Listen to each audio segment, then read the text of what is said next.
여러분 반갑습니다. 네, 오늘 우리가 다룰 주제는 질문은 이겁니다. 하나님이 안 보여서 안 믿었다고 핑계댈 수 있나요? 라는 이제 질문이에요. 이것도 역시나 이제 중요한 질문이라고 볼 수 있겠습니다.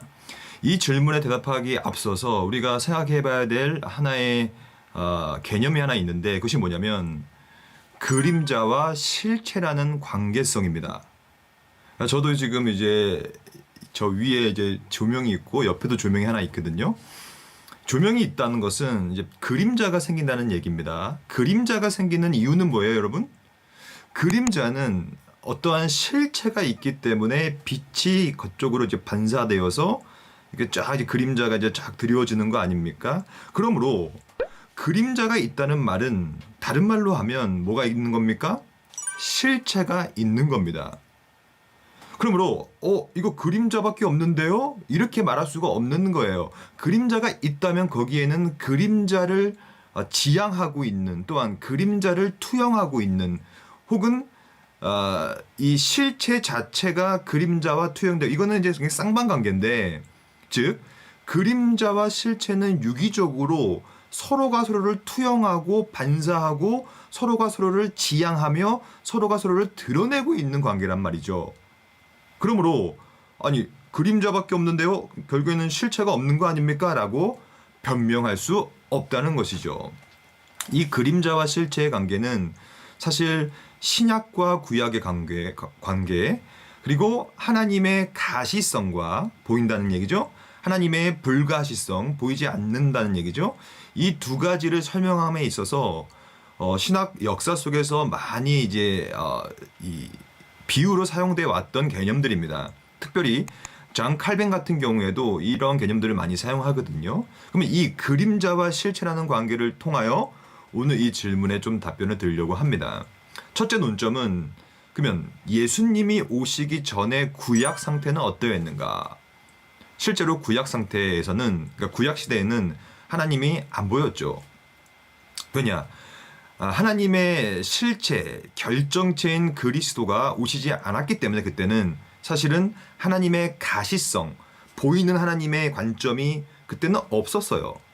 그럼에도 불구하고 구약 시대 때 하나님이 없다라고 말할 수 없었던 거예요. 왜냐하면 구약 시대는 하나님의 실체는 가시적으로 보이진 않았지만 그 실체를 지향하고 그 실체를 드러내는 그림자는 대단히 많았어요. 그 중에 대표적인 게 뭡니까? 바로 제사입니다. 그러니까 이스라엘 자체의 이 제사 문화라든지 아니면 율법이라든지 하나님의 법이죠. 이런 것들은 보이지 않는 하나님을 잘 드러내는 엄청나게 아주 효과적인 그림자들이었단 말이죠. 그래서 이 율법을 딱 보면요. 뭐가 느껴지냐면 하나님이 누구신가가 느껴집니다. 하나님은 공의로우시고 하나님은 거룩하시며 하나님은 죄를 정말로 미워하시고 또한 하나님은 정말로 광대하시며 하나님은 정말로 이 질서와 규모가 있다는 분이라는 사실이 그 실체가 율법이라는 그림자를 통하여 아주 선명하게 드러납니다. 그러므로 율법을 지키려고 하는 자들이나 율법을 주야로 묵상하는 자들이나 율법을 매일매일 한번 보는 사람들은 거기서 보이지 않는 하나님의 실체를 발견할 수 있었던 거예요. 그보다 더 완벽하게 드러났던 것이 바로 제사입니다. 제사. 구약시대는 제사를 통하여 하나님의 거룩성과 하나님의 공의로우심, 더 진전된 형태의 그림자, 즉 예수 그리스도가 어떤 분이냐가 제사를 통하여 드러났다는 얘기예요. 그러면 이 제사와 율법을 대하는 사람들은 하나님이 보이지 않습니다. 나는 하나님 안 믿을래요. 라고 할 수가 없는 것이죠. 거기 안에는 하나님이 누구시고 하나님이 앞으로 보내실 메시아 그리스도가 어떤 일을 하실 거라는 사실 그 속죄 사역의 모든 것들이 거기 안에 다 그림자로서 드러나기 때문이에요. 그럼 두 번째로는 그러면 이러한 그림자가 언제 실체로 완전하게 드러났는가? 언제 진짜 우리가 하나님을 직접 눈으로 볼 수 있게 되었는가? 그것이 바로 신약 시대부터 그 일이 벌어집니다. 우리가 알다시피 마태복음을 통하여 족보가 등장하지 않습니까? 그 족보 가운데 누가 등장합니까? 바로 이 구약의 그림자의 실체인 그리스도가 이 땅에 실제로 오셨다. 그분은 하나님의 가시성, 하나님의 가지성의 결정체로서 예수님이 그냥 실제로 하나님이셨는데 이 땅에 육신 가운데 거하셔버린 것이죠. 그리고 그분이 누구시고 또한 그분이 어떤 일을 하실 분인지에 대한 모든 내용들이 이 그리스도라는 분의 결정체인 말씀, 즉 성경 안에 아주 구체적으로 기록되어 있기 때문에 실제로 지금도 우리는 하나님을 볼 수는 없어요. 하나님은 영이시기 때문입니다. 하지만 그 영이신 하나님의 아들인 그 하나님의 아들이시고 삼위일체의 두 번째 위격 대신, 이것도 우리가 나중에 기회가 되면 살펴볼게요. 삼위일체의 두 번째의 위격 되신 분이 실제적으로 역사적으로 실제와 실체 그 자체가 우리가 눈으로 보고 경험하고 함께 살 수 있는 형태로 이 땅에 내려오셨고, 그 내려오신 모든 내용들과 그분이 내려와서 하신 모든 일들이 전부 다 성경에 아주 구체적으로 기록되어 있기 때문에 현재 우리는 영이신 하나님을 직접 볼 수는 없지만 성령을 통하여 그리스도라는 중보자를 통하여 하나님을 직접적으로 보고 경험하고 만지고 그분과 함께 동행할 수가 있게 되는 것입니다. 그럼 세 번째로 이 질문을 다시 한번 곱씹어 볼까요? 하나님이 안 보여서 안 믿었다고 핑계댈 수 있나요? 세 번째로는 현재 우리는 그러므로 핑계댈 수가 없습니다. 우리는 먼저 성경이라는 66권을 갖고 있어요. 이 얼마나 놀라운 이 선물입니까?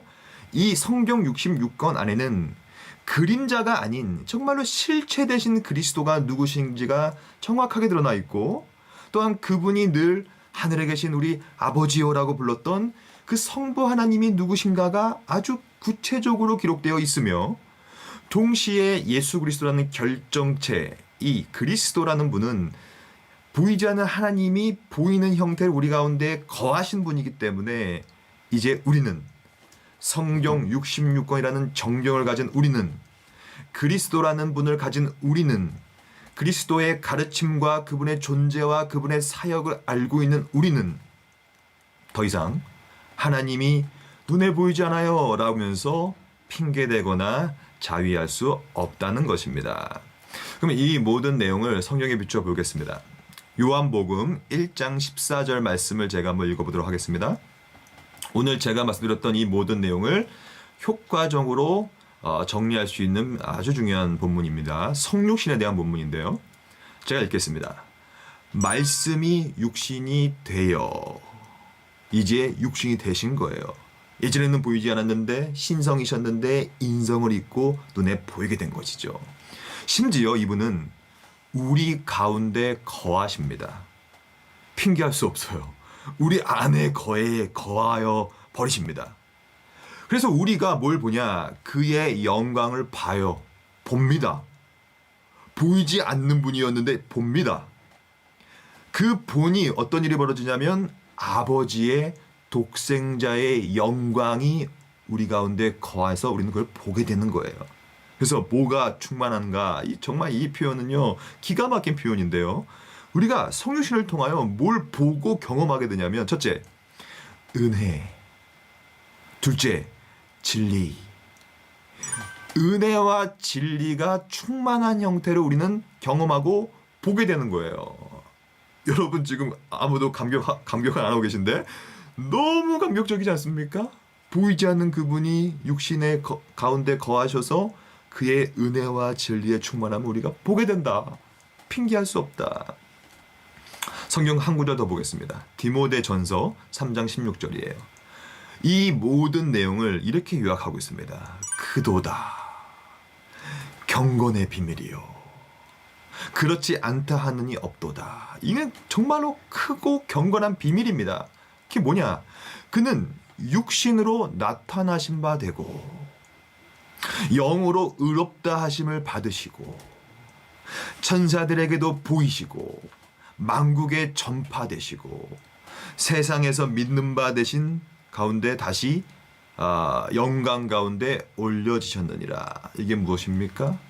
보이지 않습니까? 하나님은 경험할 수 없습니까? 하나님은 우리가 만지거나 뭐 할 수 없는 분입니까? 아닙니다. 우리는 우리 가운데 육신으로 나타내신 바 되신 예수 그리스도를 통하여, 또한 그분이 우리한테 주신 말씀이라는 은혜와 진리를 통하여 그분을 믿을 수 있고 경험할 수 있고 그분을 체험할 수 있기 때문에 적용하겠습니다.